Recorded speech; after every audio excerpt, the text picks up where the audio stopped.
On this emotional scale, which indicates your degree of resistance or allowing, there is despair all the way at the most resistant end, fear and despair and regret and blame and hatred and revenge and anger and all of those things. And at the other end, there's love and appreciation and ecstasy and that feeling of passion. But in the center of the scale is contentment or satisfaction. So where that creative control is, where that energetic vibrational control is, it's right there, satisfied or not, satisfied or not. And that's where most of your life is being lived, in the realm of that, where you could choose that, except you have these hot buttons which take you immediately over there. And so if you are asking for something and you ask and then you say, I'm going to surrender, well, surrendering means stop thought, which means if you're going to really surrender, then get into a meditative state.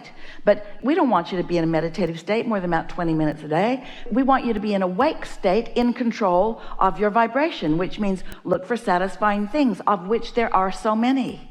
And the more time you spend looking for a reason to be satisfied, then the more law of attraction brings you more rivers and streams of things that are satisfying, so that you dwell mostly in that satisfaction and better feeling emotion. Well, that's not surrendering, but it's not resistance either. So when you're dwelling mostly in this, I'm satisfied about life, I love that, I'm so satisfied. Esther spent an afternoon one day for a couple of hours making lists of things that she has identified, because she wanted to isolate the feeling within herself, that were really satisfying in nature. And she talked about that feeling of getting out onto the open road, and that first feeling of moving out on the highway for a day's drive, and the anticipation of what that day was going to bring. Now, that feeling of utter satisfaction, of supreme satisfaction, did not last all day long, but she remembers feeling it nearly every time that she pulled out onto the roadway in the monster bus with the tow car in tow. That feeling of excellence of the vehicle and adventure of her life and happiness of her life, she isolated it. She focuses on slipping into a lovely seat in a lovely restaurant with lovely people, and identifying the beauty of the place and the niceness of the people who are working there, and the fragrance of the food in the air, and how a little bit of focus there, and she will say, well, I'll tell you right now, I'm going to be very happy here, I'm so satisfied.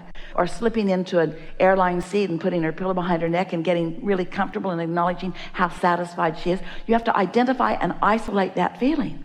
And once you do that and get good at that, then what happens is, not only do you have more and more of those kinds of moments in time, but you establish a point of attraction that makes that mostly what flows through that path of least resistance to you. So it just gets easier and easier and easier. Well, of course, things are going to happen. Somebody is going to bump your car, or your flight might be canceled, or life comes at you. The question is, how stable are you standing as they come? And how deep is your basis of satisfaction? How quickly are you able to put things into perspective? You have an earth that spins in its orbit every single day in perfect proximity to other planets in ways that we can't even begin to describe, and for reasons that you couldn't understand if we did describe it.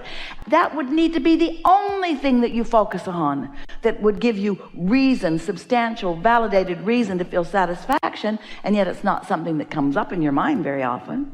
Somebody bumped my car. Well, the earth is still spinning in its orbit.